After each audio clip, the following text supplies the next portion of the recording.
నాయుడు ఓటేపించారు కదా, గట్టి పరిస్థితుల్లో ఒప్పుకోరు.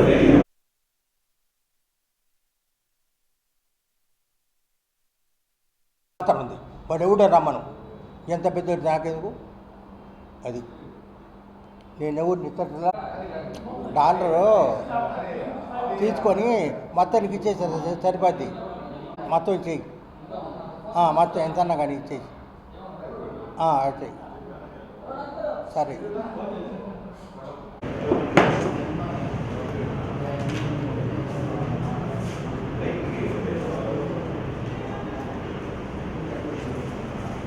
నారా చంద్రబాబు నాయుడు గారికి స్విచ్ ఆపేస్తారు లేదు బాబు.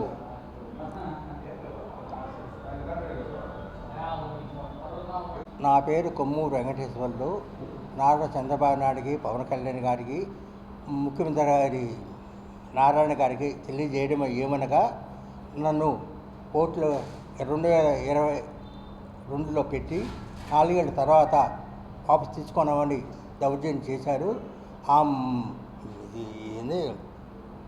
అది జడ్జి గారు, లాయర్ గారు ఒకటైపోయి నాకు అన్యాయం చేశారు. ఎక్కడ పోలీసుల దగ్గరికి పోయినా నాకు న్యాయం జరగడం లేదు. కాబట్టి ఇది చేసింది ఎవరంటే కందుకటి మల్లికార్జున, ఆచార్య వీధి, గణేష్ మారుతి ప్రసాద్. కాబట్టి తిరుపతి నుంచి ఇందిరాలక్ష్మి, కోయంబత్తూరు నుంచి పత్తి రవీంద్రబాబు, ఈ ముగ్గురు కలిసి నా ఆస్తిని కబ్జా చేసి దొంగ రేట్లు చేయించుకున్నారు. కాబట్టి ఈ విధంగా జరుగుతున్నందున మళ్ళీ నేను అమ్మిన ఇంటిని కూడా కోల్దోశారు, నా ఇంటిని పడగొట్టేశారు. కాబట్టి ఈ అక్రమ అధ్యాయానికి ఎవరో నాయకుడు ఉన్నాడని నాకు అర్థమవుతుంది. దీన్ని మీరు తప్ప ఇంకెవరూ న్యాయం చేయలేరు, ఎవరు ఆఫీసర్ వాళ్ళు కాదు. కాబట్టి నాకు మీరు జోక్యం చేసుకొని నాకు న్యాయం కల్పించవలసిందిగా మిమ్మల్ని కోరుతున్నాను. కాబట్టి ఆ ఎవడైనా సరే అని నేను వదిలిపెట్టను. చెప్పు తీసుకుని టంగురులు కొడతా, కాల్చిన తర్వాత దాని వెనకాల ఏ ఎదవన్నా వదిలిపెట్టేది లేదు. ఖచ్చితంగా చెప్తున్నాను. ఈ విధంగా నాకు న్యాయం చేయండి, తర్వాత మీ ఇష్టం. నాది రాజీ వీధి స్థలం, రాజీ వీధిలో స్థలం ఉంది, దాన్ని వాళ్ళు చేశారు. నాకు ఎమ్మెల్యేలు ఉన్నారు, అన్నీ ఉండి నా దగ్గర అన్నీ దాఖలాలు ఉండి, వాళ్ళ దగ్గర ఏమీ లేవు.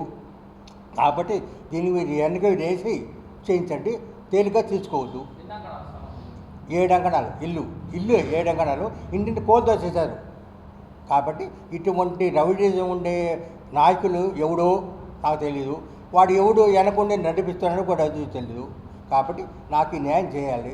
అది ఎవరమ్మ మూడు సొమ్ము కాదు, నాకు అక్షరానికి. నా కొడుకులు ఎవరు చెప్పు, వాళ్ళ అమ్మ మూడు సొమ్ము కాదు కదా, నా సొమ్ముకి వాళ్ళు ఎవరు? పత్తి రవీంద్రబాబు, ఇంద్రలక్ష్మి, ఈ మల్లికార్జున, ముగ్గురు. ఒక లాయర్ ఒకడు ఉన్నాడు వాళ్ళకి, పిడూరి నాగేశ్వరరావు లాయరు. ఆ లాయర్ ఎదవై ఈ పని చేసింది చెప్తున్నా. పైమేమి దొంగ పొజిట్ పుట్టించి మమ్మల్ని కేసుల నుంచి ఇది చేసి, కాబట్టి వాడిని అందరినీ బయటికి లాగాల. ఈ వెనకాల ఎవడెవడు ఉన్నాడు, ఎవడు లేని జరగదు పని. పెద్ద నాయకుడు ఉన్నాడు, వాడిని ఎవడో సరే బయటికి లాగాలి. నేను ఒప్పుకొని రాకుండా వాడు ఎవడు ఇచ్చో తినా నాకు తెలిసినాడు, నేనే చెప్పుతో కొడతామండి. గాంధీబొమ్మ దగ్గర నిలబెట్టి భయపడారు. దాని వల్ల కొడతాను. కోర్టును ఆశ్రయించాం, కోర్టులో కూడా న్యాయం జరగాల. జడ్జి గారు కూడా వాళ్ళంతా ఒకటే పేరు, లాయర్లు, జడ్జీలు. కాబట్టి నేను ఎవరు చెప్పుకోవాలా. అందుకని ఎవరి దగ్గర పాదెత్తుకోకుండా మీ దగ్గరకు వచ్చాను. పోలీసు వాళ్ళ కాబట్టి న్యాయం జరగాల పోయినాను. అందుకని మీ జర్నలిస్ట్ దగ్గరకు వచ్చాను. ముఖ్యమంత్రులు కూడా చెప్పాలని తెలియపరిచాను. ఇది 10 గురించి తెలిస్తే అప్పుడు నాకు న్యాయం జరగదని ఆశ వచ్చాను. కాబట్టి ఏ విధంగా సరే దీన్ని ఆషామాషి తీసుకోకుండా నాకు నెరవేర్చి న్యాయం చెప్పండి. ఇట్టి పరిస్థితుల్లో ఈ నారాయణే న్యాయం చేయగలడు, మంత్రి నారాయణతోనే న్యాయం చేయగలడు. మామూలు ఆఫీసర్ల వల్ల కాదు.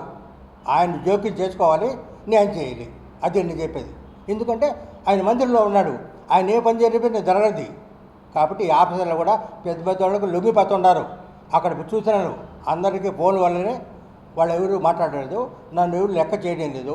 నా ఎవిటితనాన్ని అడ్డం పెట్టుకొని ఫెడరల్ సచివాలయం బాగలేనప్పుడు ఈ విధంగా వాళ్ళు నన్ను ఏడిపిస్తున్నారు. చెప్పు అది.